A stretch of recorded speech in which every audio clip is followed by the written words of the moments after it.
A Jamaican immigrant striving to build a better life for himself and his family is shockingly wounded. Was it gang activity, an accident, or mistaken identity? Who would want to harm the well-liked and admired father? What happened to Omar Murray? What happens when love becomes fatal? This is the Fatal Attraction Podcast with Without Warning.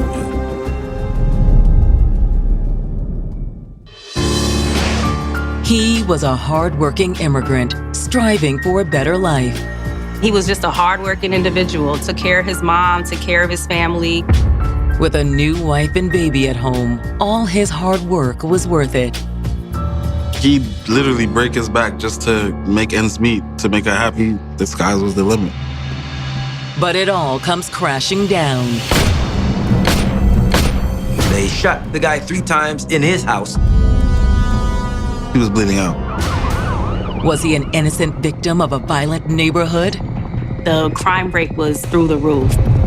It might be a home invasion that went bad, so they don't really know what's going on. The investigation will soon reveal a deadly web of deception. We never knew anything. I couldn't believe it.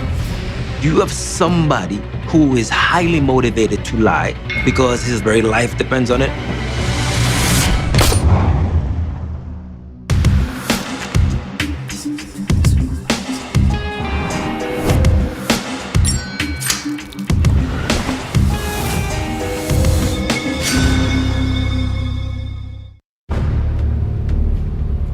February 24th, 2013. It's Sunday afternoon in Brooklyn's Brownsville neighborhood. But this struggling community is far from quiet.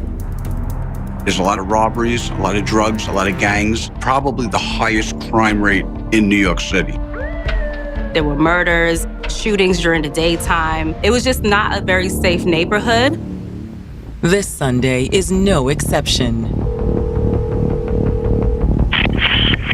911 emergency. The caller identifies herself as Alicia Noel Murray and says someone has shot her husband, Omar Murray. She says that there were shots fired inside her residence. After she heard the shots fired, she did go to the stairs to see what was going on. And she saw her husband's body laying downstairs in the foyer bleeding. When the dispatcher asks Alicia if Omar is breathing, she isn't sure. She says she hid with the couple's baby after seeing Omar lying on the ground. She locked herself in away from the front door because she wasn't sure if the person was coming up the steps. She thinks somebody's in the house with a gun. She was scared. And you heard every bit of that fear over that phone call. Police race to the scene and arrive to find 37-year-old Omar Murray severely wounded. They find our victim, Omar, lying with 3 gunshot wounds into his chest. He was bleeding out. In 1995, when 19-year-old Jamaican immigrant Omar Murray came to the U.S., he poured everything he had into building a better life for his family. He was a very loving man, very giving, very thoughtful, very caring, humble, and ambitious. Like he wanted to do his best so he can support his family. He was the oldest of his siblings, and he took care of his mom, took care of his family, just a hardworking individual. He was an iron worker. Since he came to the States, he's been in the same line of work. Over 15 years he's been doing that job. Omar also knew how to enjoy himself. He was the life of the party. He was always such a warm individual, big smile. When he shows up, it's like he just brightens up the room and he's always smiling, laughing, making jokes. However, in 2007, hard times fell on Omar when he and his wife of 10 years decided to separate. His first marriage just didn't work out. They didn't get a divorce. After the divorce, Omar needed a fresh start, so he moved in with his mother to get back on his feet. That's when he met 20-year-old Alicia Noel. Hey! Hey! How are you? I'm doing well. You must be Omar. Yes, Alicia and Omar, they met on the same block. They were kind of like, they were adults, but it was like girl next door kind of situation. And they struck up some kind of conversation. I used to come outside sometimes and see them talking, but I didn't think anything of it at first. They used to see each other back and forth. From that sort of warm experience, they started to have a relationship. It didn't take long for Omar to fall for Alicia. It evolved very quickly just because of seeing each other every day. Alicia represented a fresh start for Omar after his divorce. I've never seen him actually like so happy. Seeing him like connect with someone. Alicia was just as smitten with Omar. And despite their difference in age, the couple had no trouble forging their bond. They had a great time together. They used to go out, they used to travel together. To Omar's family, Alicia was a perfect fit for him.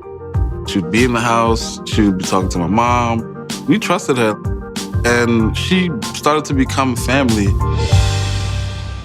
In 2009, the romance between Omar and Alicia was burning bright and showed no signs of fizzling out. They got engaged within the first 6 months of even dating.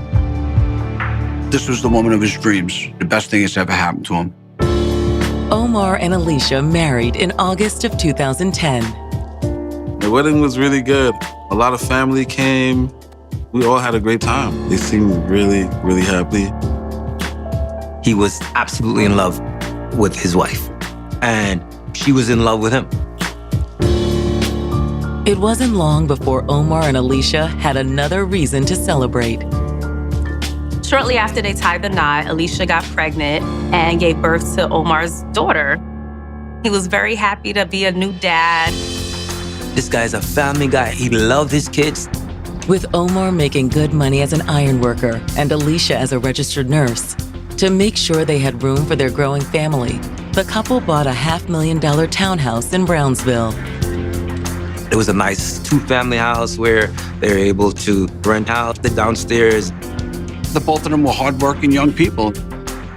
Alicia and Omar had created a perfect life together.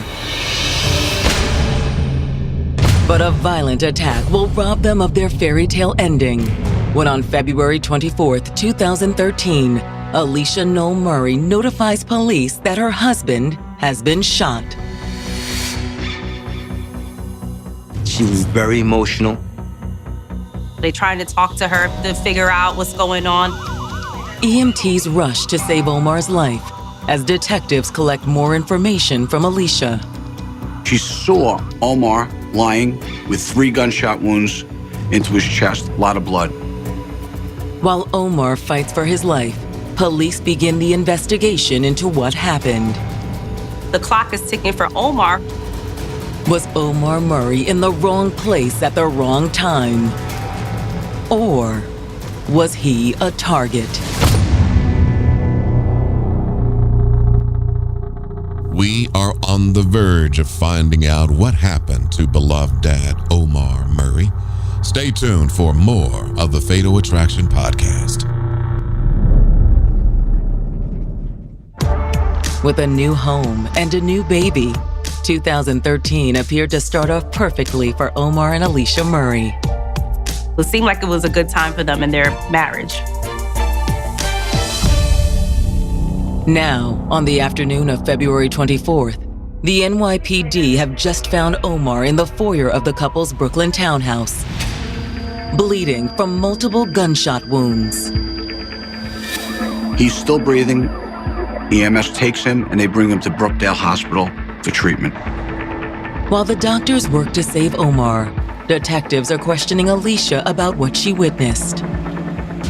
When the detectives got on the scene, Alicia sounded like she was afraid. Alicia tells detectives that Omar had just returned home when he was attacked. He was going to pick up groceries to cook dinner. When he came back, she saw him coming into the house from the car. Alicia states she walked away from the window to meet Omar at the door, and that's when she heard gunshots. Alicia says once she heard the shots, she looked down the stairs and saw Omar laid out on the floor, then hid with her daughter in the back bedroom. Police ask Alicia if she knows who might be responsible, but she claims Omar was well-liked and didn't have problems with anyone that she knew of. He's just a really amazing person. One of a kind in a very positive way. No negativity came from that man.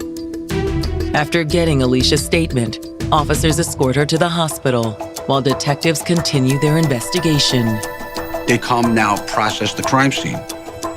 They're looking for these spent casings, a fingerprint, a shoe print, or anything that they can get to help them solve this crime. Crime scene investigators don't locate any shell casings, and there are too many fingerprints to get a clean lift. But they do see something that might provide some answers. They do see that there's cameras at this location, at the victim's house. They seem to be brand new security cameras. They, of course, go to check the cameras, but they weren't working. Detectives note the wire supplying power to the cameras was unplugged. Was this an oversight, or was it intentional? Detectives now turn to the surrounding neighborhood for possible witnesses. They're gonna canvass the area, they're gonna knock on doors. You look for possible witnesses that may have seen something that happened. While neighbors claim to have heard the shots, none of them saw the shooter. It can be a very rough neighborhood. There's gunshots every day, every night. People hear it so often, it's almost like they get accustomed to it. Detectives consider another possibility. With the neighborhood a hotspot for gang activity, perhaps residents were afraid of retaliation. In the Brownsville section, you had the Bloods, you had the Crips, and they all had their territorial areas. Had Omar been caught in the crossfire of rival gangs? As detectives, you'd start with the most logical, which would be a push and robbery, a home invasion, because it's common in that particular area. Based on the evidence so far, that doesn't appear to be the case. There was nothing stolen from the house. With a robbery ruled out, detectives move on to the next possibility, that Omar was targeted. While detectives wait for word on Omar's status, they dig into his background. Has he been involved with other gang members? Or has he potentially done things to other people that would warrant someone else to come and do this to him? Their database finds no evidence of criminal activity. Omar didn't have any ties to any gangs. He didn't have a criminal record that would cause somebody to want to do him harm directly, like a vengeance kind of thing. He wasn't the type of guy to have problems with anyone on the streets. He's very cautious, very street aware, street smarts. Where he grew up was rough. My brother's not the type of guy to even get caught up into something like that. He's a hardworking man, makes good money, a good family man, well-liked in the community. So what's the motive here? At this point, the police are like, well, who could have possibly have done this to this guy? The case becomes more urgent when detectives receive word from the hospital that Omar Murray has died. When police deliver the sad news to Omar's family, they're devastated. I fell down and started crying. I was on my knees. We were really close. And so I was out of it. Really heartbroken, man.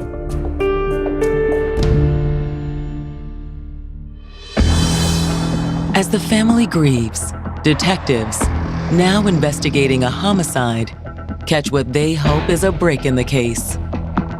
Police just happened to find a camera in front of a business. Unlike the cameras in the Murray home, this one was fully functional, and detectives have their first look at the killer.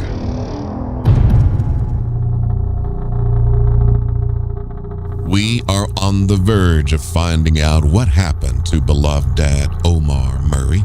Stay tuned for more of the Fatal Attraction Podcast. Brooklyn detectives investigating the murder of 37-year-old Omar Murray have just made a crucial discovery. The police are scouring the neighborhood trying to find some type of footage, and they just happened to find a camera in front of a business nearby. They find one that's able to capture the street and our victim's home. Detectives bring the footage down to the precinct for review, and what they find shines a new light on the case. On the day in question, you have Omar going out. You see Omar leave. The timestamp on the footage is consistent with what Omar's wife Alicia told detectives, that Omar left at approximately 12:15. A few minutes later, after Omar leaves, detectives see a dark-colored sedan pull up to the Murray residence. It just stops, and then you see a person get out the car and walk in the same direction of where the house is. On the video, the man walks up to the entryway of the building. Detectives note that the man is easily able to enter the building as if he has a key. At 12:43 p.m., the same car pulls up outside the apartment building a second time. The car comes back before Omar gets home. This time, a different man gets out of the car and walks right into the entryway. They're looking at that video from across the street. They find a taller male that goes into the residence. Then, 13 minutes later, Omar comes home. Moments after Omar enters the building, the taller man is seen leaving. When the person is leaving the house, they're running back to the car. To detectives, the video evidence leaves little doubt that this is Omar Murray's killer. Luckily, detectives are able to identify the man in the video as Kirk Porteous, a man well known to police. Kirk Porteous was this known gang member. People know who he is. He's a Crip. He's a bad guy. He's an enforcer in the street. Detectives begin to suspect Omar may have had some skeletons in his closet. Was this hardworking family man harboring a deadly secret? You gotta start thinking, is it someone that he owed money to? What's going on? Detectives also need to find out the identity of the man who went in the house before Kirk Porteous. Whoever he is, he obviously had been to the Murray residence before. You're starting to think, is it someone that knew Omar? After identifying Porteous, detectives send out an APB for the known gang member. Then ask Omar's widow Alicia to come in for an interview to see if she can shed light on this mystery man. Thank you for coming in today. Did you find out who killed Omar? We think so, but we have a few questions. The detectives begin by asking Alicia about the home security system.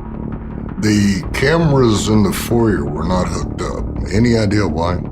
I had no idea they weren't working. Omar usually handles those things. He installed them recently. So they were new? Yes, he bought them after what happened. They ask, why are these cameras disconnected? So they lean on her, and the bomb drops. Someone had taken shots at Omar once before. Alicia tells detectives the incident occurred on February 6th, less than 3 weeks before the murder. Omar was outside, somewhat adjacent to the front of the house. Some unknown person came out, fired rounds.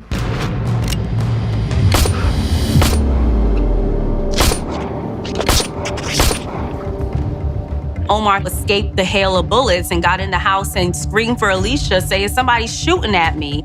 Alicia tells detectives after the shooting, Omar became increasingly paranoid. He would circle the block like 3 times just to make sure no one's following him or anything. According to Alicia, in addition to the cameras, Omar had also purchased a revolver. She also claims she doesn't know where Omar kept the gun. Switching gears, detectives hope Alicia will recognize the man who seemed to unlock the door for Kirk Porteous. They show her this footage of these 2 men going in the house. When Alicia sees the footage, she's shocked to recognize one of the 2 men. When they question Alicia about this, she says, I have no idea who the taller gentleman is, but I know the other guy. Yes, I know him. She's like, "Oh, I don't recognize this guy, but this guy over here, that's Damien Lavelle. We've been having an affair." We are on the verge of finding out what happened to beloved dad Omar Murray. Stay tuned for more of the Fatal Attraction Podcast. NYPD detectives investigating Omar Murray's murder have just ID'd the second of two men they believe to be responsible for the 37-year-old's death, a man named Damien Lavelle. And what's more, Omar's wife, Alicia Noel Murray, is the one to identify him. We believe he has a key to your home. How would he have that? He was remodeling a lower unit for us, so we gave him a key.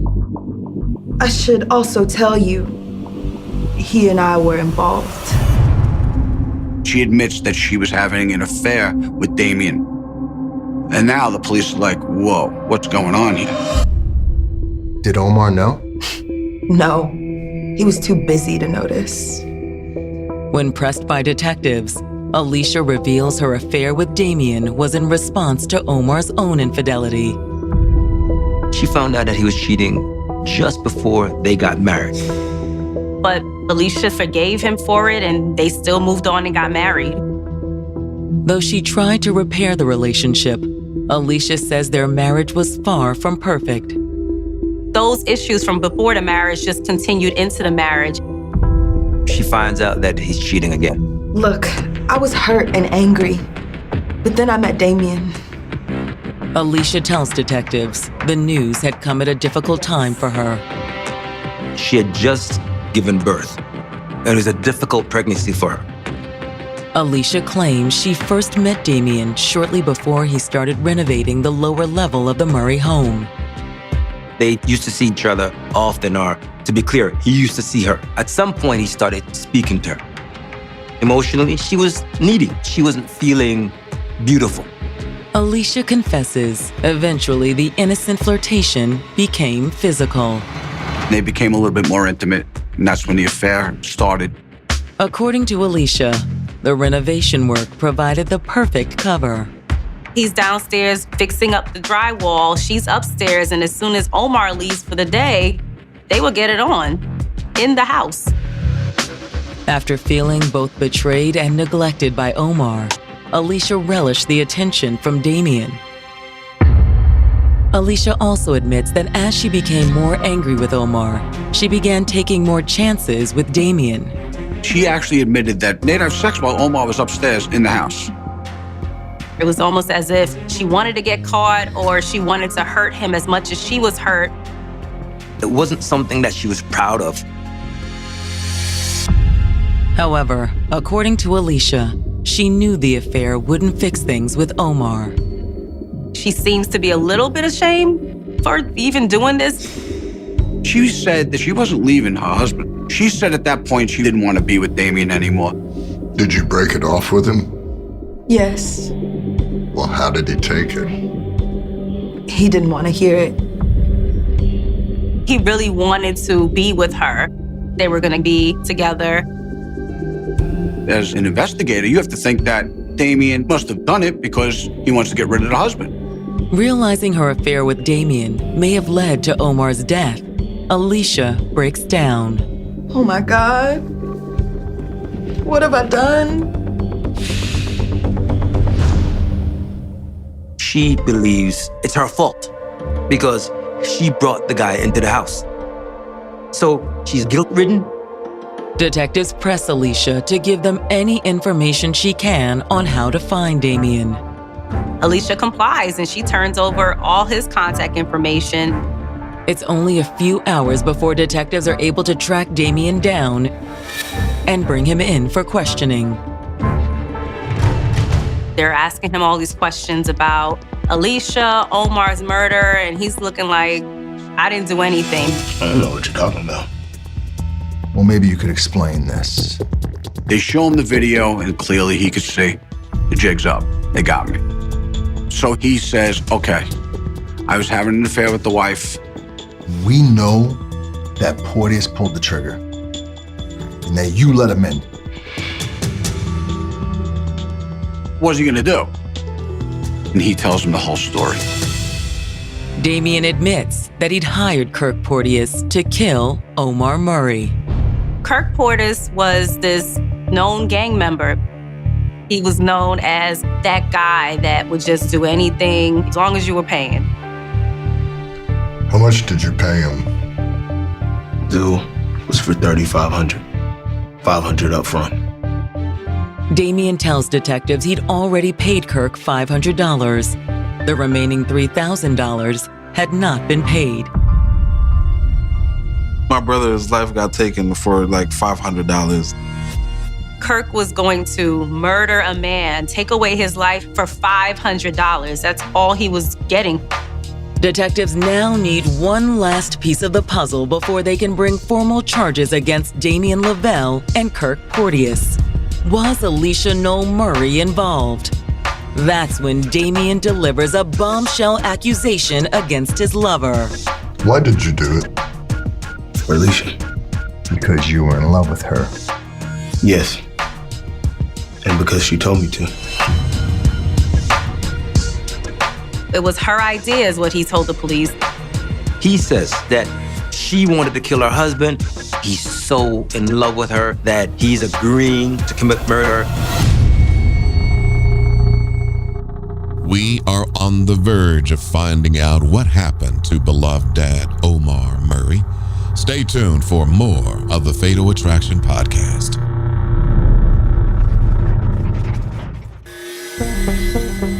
Damien Lavelle has just confessed to paying Kirk Porteous in a murder-for-hire plot to kill Omar Murray. But Damien claims he was acting on orders from his lover, Omar's wife, Alicia Noel Murray. Damien tells police that one day when they had just finished having sex, Alicia was telling Damien about how she really needs to get rid of Omar. Alicia was going to give Damien $3,500 to pull off the job. Damien claims he was willing to go through the murder because of his feelings for Alicia. He was in love with this woman. He knew he wanted to be with her. And hearing this particular idea, he was going to go along with it. Anything she wanted, he wanted to do it for her. He said that he thought that he and Alicia were going to ride off in the sunset together. After his confession, detectives book Damien on murder charges and escort him to a holding cell. With Damien in custody, police redouble their efforts to find Kirk Porteous. They start flooding the streets with officers. But it's not until March 1st, 5 days after Omar's murder, that detectives are finally able to track Porteous down. When police pick up Kirk, they're showing him all the evidence that they have against him. They tell him, Damien's giving you up. We know it was you. They know he's the shooter. He told us that he did it for Alicia, Who? Omar's wife. News to me. All Kirk can say is, I don't know any Alicia. I don't know who the guy is. It was just a simple job for him. It was nothing. Kirk claims all he knows is who hired him and who the target was. Damien's the one that said, hey, can you do this for me? And you didn't ask why he did it? Look, when the money's right, I don't ask any questions. He says, I never met Alicia. I don't know this woman. Never had any conversations. I only had a conversation with Damien. Detectives conclude their interview with Kirk Porteous and charge him with murder. They had Damien and they had the shooter arrested 5 days after the murder. Now detectives are left searching for proof that Alicia was part of the murder plot. The police are getting accounts from Alicia. They're getting accounts from Damien. And the both of them, who are lovers, having an affair on a guy who is now dead, they're like, it wasn't me, it was that person. It wasn't me, it was that person. They needed to figure out what was going on here. Detectives decide to apply a little pressure and reveal to Alicia that Damien claims the plan was all hers. Thank you for coming back. We have some good news. We made an arrest on Damien. But we still have a few questions. It's about something Damien told us. Well, what did he say? That you asked to put the hit on Omar. What? No, that is a lie. Why would I put a hit on my husband, the father of my child? She said, listen, I didn't do this. I had nothing to do with this. She had no idea what Damien's plan was. Alicia insists it was never her intention to have Omar killed. She said, at the end of the day, they were trying to get their marriage back together again. She should not have brought Damien into the house.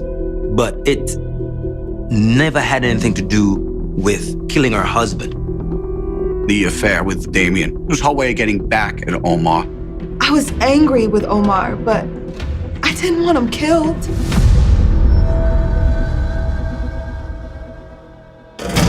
Someone's lying. But is it Alicia or is it Damien?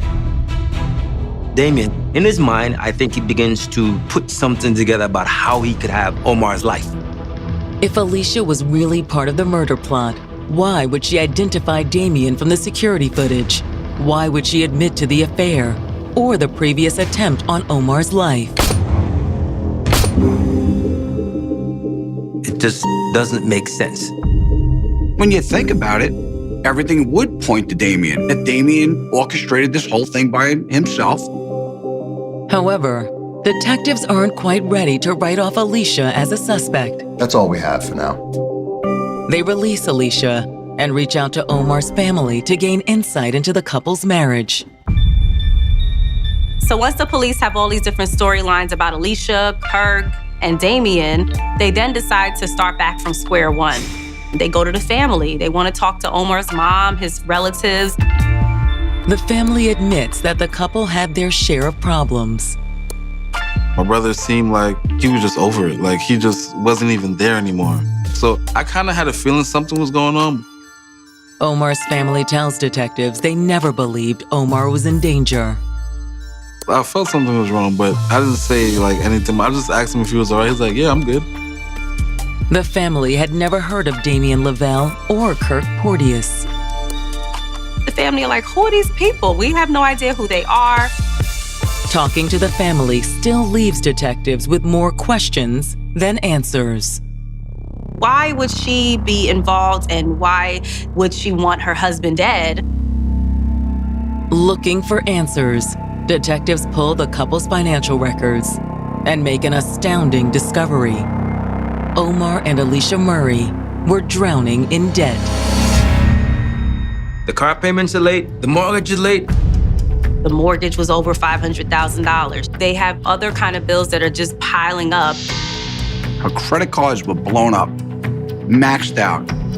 But could their financial struggles have been a motive for murder? After a little more digging, detectives discover there's one bill that the couple kept up to date. They had 3 separate life insurance policies that totaled almost $900,000. The sole beneficiary of those policies is Alicia Noel Murray.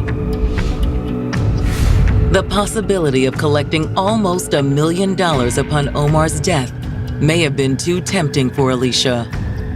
$900,000 would set her record straight. She would just be debt-free. But is Alicia really cold-blooded enough to kill her husband for money? Or was Damien Lavelle pulling the strings? Detectives may have an answer when they contact the insurance companies. February 24th is the murder. On February 26th, 2 days after, her husband's shot, and she's trying to get the money. We are on the verge of finding out what happened to beloved dad Omar Murray. Stay tuned for more of the Fatal Attraction podcast.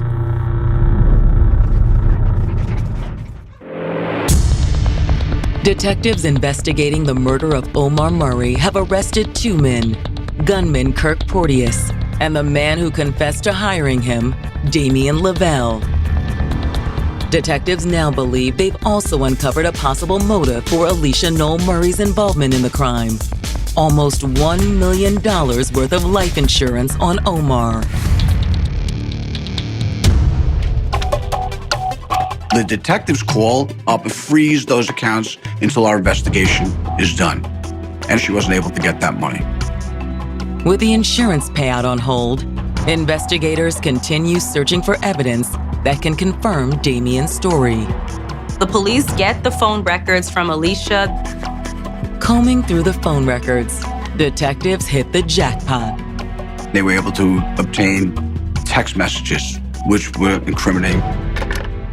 Police started decoding everything and looking at timestamps and realized that, hey, this was a joint venture between Damien and Alicia. She was definitely involved in orchestrating this crime. According to the text messages, Alicia was eager for Damien to follow through on the murder. Alicia consistently would reach out to Damien and said, are you gonna do it today? Are you gonna do it today? Finally, that day came on February 24th, 2013. According to the phone records, Alicia sent Damien a text at 12:17, moments after Omar had left the house. She's telling him that Omar is going to the supermarket. The moment that they saw her text Damien while Omar was out the house, that was it. They knew that this was the moment. Detectives place Alicia Noel Murray under arrest for murder in December of 2015. Alicia was indicted for the first-degree murder of her husband. I was happy. I would just want a revenge, man. It was just like an eye for an eye type of feeling. On May 15th, 2017, Alicia and Kirk Porteous, the alleged triggerman, both go on trial for Omar's murder. It was really interesting to see the two of them at the defense table together. They didn't know each other, and they really had no relationship with each other. The man who connects them, Damien Lavelle, is the prosecution's star witness. He said that she was the mastermind. On the stand, Damien Lavelle admits that he arranged the first attempt on Omar's life on February 6th at Alicia's request. After that attempt failed, Damien says Alicia hatched a new plan to take Omar's life, and this time it worked. Damien goes on to tell the court exactly how the murder unfolded. They drive to the house so Damien could pick up the murder weapon, which was Omar's gun. She supplied the gun that Omar had originally bought to protect himself. Are the cameras off? Yeah. Make it quick.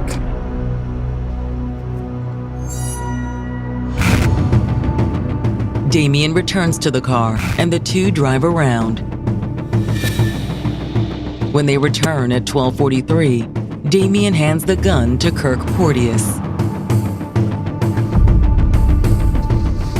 Don't leave until I come back, understand?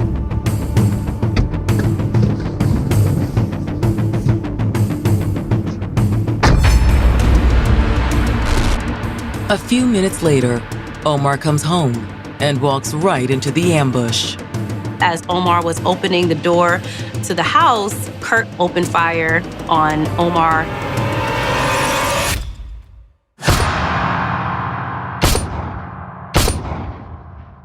He shot him 3 times in the chest.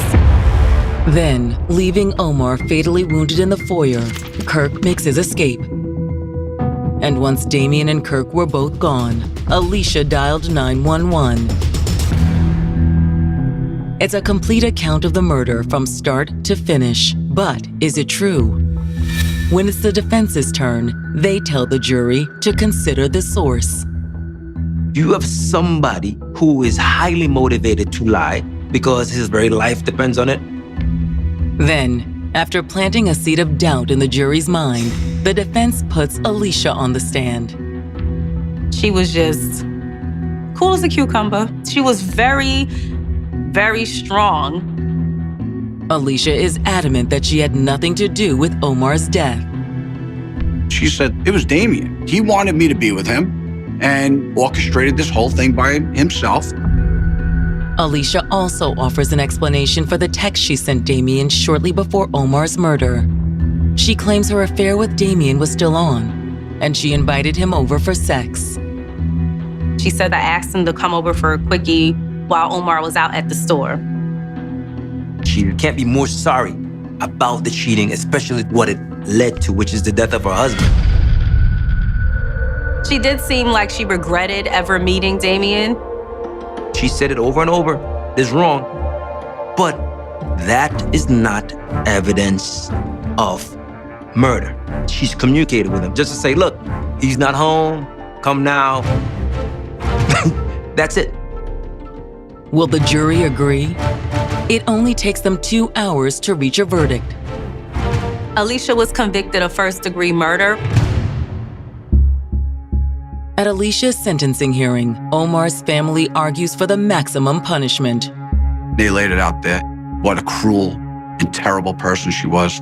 And she killed their son, their brother, for $900,000. Their words carry weight. The judge hands down the harshest sentence New York law allows. He gives a sentence of life without the possibility of parole. She just looked like a robot. She didn't look like she felt bad or she didn't look scared. The jury also finds Kirk Porteous guilty of second-degree murder, and the judge sentences him to life in prison. As for Damien Lavelle, the man who helped set up the hit, he receives a 15-year prison sentence. I don't care if he didn't physically do anything. He was involved, he plotted that. He helped hire the shooter. So he should have got more time. While Damien played a role in the murder, the court rules that Alicia was ultimately to blame. She just was using him. He was just another pawn in her scheme. As for Omar and Alicia's daughter, she is being raised by Omar's family, who pledged to keep his memory alive. He's just a giver. He never asked for anything. His presence is still here, but it's just not the same. Life would be a lot better if he was still around. The tragic death of Omar Murray serves as a stark reminder of how betrayal, anger, and a disregard for life can lead to devastating consequences, highlighting the thin line between love and hate.